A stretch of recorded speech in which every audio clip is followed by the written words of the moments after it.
men understand this. The boys who were abused or attacked for taking things apart in circumstances where there wasn't uncles, fathers, grandparents, etc. around. This is what that results in.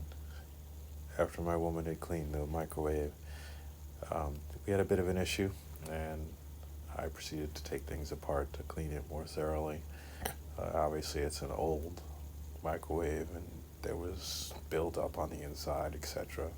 But this is the result of that kind of learning that I had as a child, taking things apart, whether it was my bicycle or radios or anything that I could find that had screws, bolts, etc. in it. I could analyze not only how it worked, but how to take it apart, put it back together, and not get caught.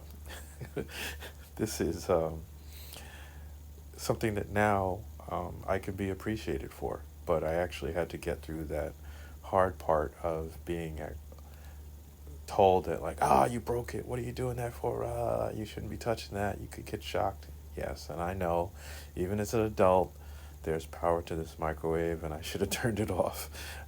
But this is what happens. Some of us are going to get shocked, little burns or whatever. But ultimately, where does that end up? Yeah, I cut my finger, and the paper towel and scotch tape was, that a guy would do. Here, my woman is now putting the color accurate